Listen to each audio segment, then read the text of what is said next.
1 glass মতো ছোলার ডালকে ভিজাইতে দেব, তাই ঢেলে দিলাম। এবার এতে জল পরিবেশন করব, তারপরে কালকে সকালবেলায় একে সবজি বানাবো। প্রেসার কুকারে যতটা জল দরকার ততটা জল পরিবেশন করলাম, তারপরে সবজিটা বানানো শুরু করব। বন্ধুরা, ওভারনাইট ভেজানো ছোলা এইভাবে ভেজানোর পরে একটা আলু এইভাবে ছিলিয়ে নেব। ছিলিয়ে নেওয়ার পরে জরুরত মতো এখানে আমাদের ফিল্টার পানি আছে, ফিল্টার পানি দিয়ে দেব, যতটা লাগবে ততটা।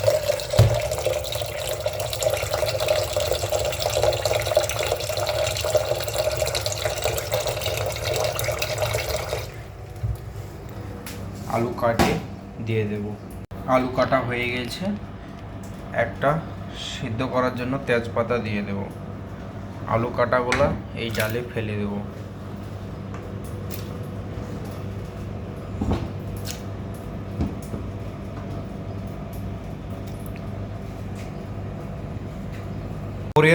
পরিমাণ মতো লবণ দিয়ে দেবো। পরিমাণ মতো লবণ দেওয়ার পরে এটাকে ঢাকনা দিয়ে এবার সিদ্ধ করতে দেবো।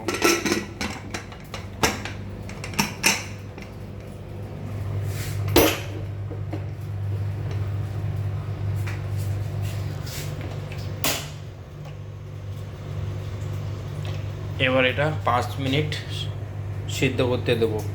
বন্ধুরা, এবার কড়াইয়ে সর্ষের তেল দিয়ে দেবো। খাঁটি সর্ষের তেল, অর্গানিক সর্ষের তেল আমি ইউজ করি কুয়েতে রান্নার জন্য। অর্গানিক সর্ষের তেল পরিমাণ মতো দিয়ে নেব।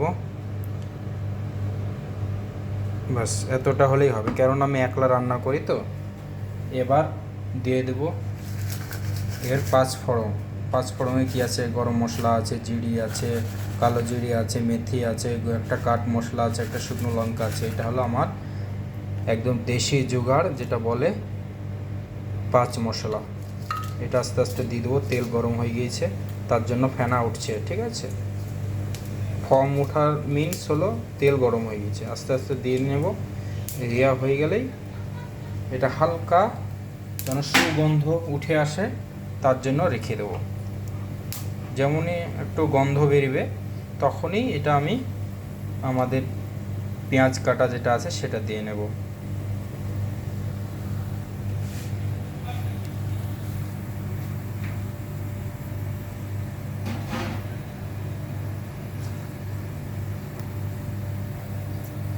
এই যে পেঁয়াজ কাটা দিয়ে দিলাম।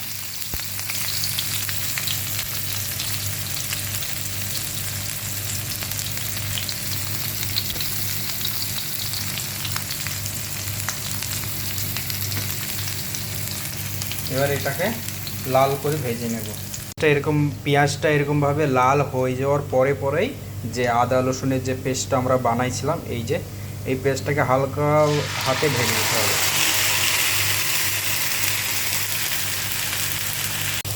পরেই সুন্দরভাবে মশলাটার সাথে ভালোভাবে মশলাটাকে ভেজে নেব। ভেজে নিয়ে তেল ছাড়া পর্যন্ত এটাকে ভাজবো। তেল ছাড়া পর্যন্ত ভাজবো। তো অলমোস্ট ভাজা হয়ে গেছে আমার আদা রসুন পেস্টটাকে ভালোভাবে, মশলাটাকে কষা হয়ে গেছে বা ভাজা হয়ে গেছে, যেটাই বলতে পারো, কোনো অসুবিধা নাই। আমরা হলাম দেশি মানুষ, ঠিক আছে?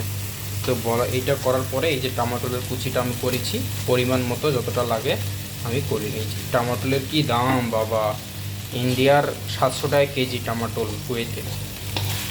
এই যে এখন যে সমস্যা চলছে তার জন্য টমেটো 700-800 টাকা কিলো ইন্ডিয়ার টাকা।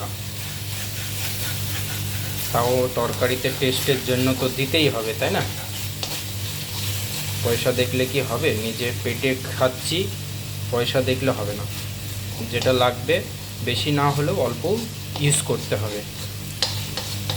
সুন্দরভাবে মশলাটাকে কষিয়ে নেব। কষার পরেই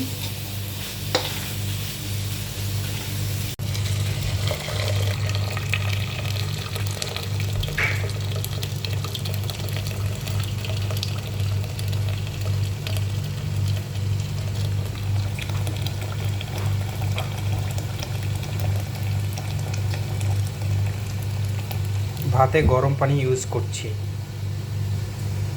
গরম পানি ইউজ করলে গ্যাস খরচা কমে যায়, আর দ্বিতীয়ত হলো ভাতটা ভালো হবে, তাড়াতাড়ি ভাতটা ফুটবে, আর আমাদের কারেন্ট বিল লাগে না, তার জন্য গরম পানিটা আমরা দিই।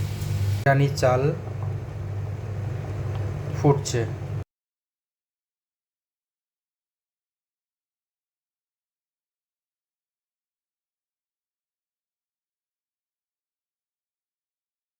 বন্ধুরা ফাইনালি তরকারি রান্না হয়ে গেছে। এই যে কত সুন্দর একটা কালার, ছোলার ডালের সঙ্গে দেশি আলুর রেসিপিটা খুব সুন্দর হবে। এবার পরিবেশন করব ইনশাল্লাহ। আর তার সঙ্গে সঙ্গে একটা অমলেট করা হয়েছে, অমলেটটাও করব, ওই যে ডিম করেছিলাম সেই অমলেটটা।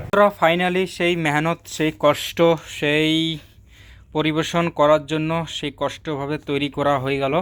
এই যে অমলেট, সাদা ভাত আর সালাদ, অল্প কিছু সালাদ করে নিয়েছি, আর যে তরকারি। তো পরিবেশন করে দেখবো ইনশাল্লাহ কেমন হয়েছে। এই যে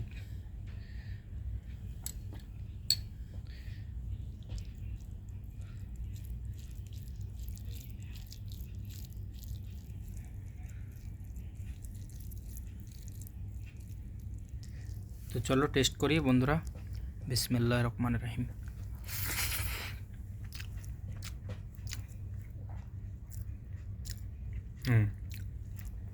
খুব সুন্দর টেস্ট হয়েছে মাশাআল্লাহ। তো আবার দেখা হবে পরের নেক্সট ভিডিওতে। এখন আমরা খাওয়া দাওয়া করবো। আর এই যে আমার কম্পিউটারে গান চলছে না, কারণ দুই হাতই ব্যস্ত। দেখি mouse where is the mouse ওকে। এই যে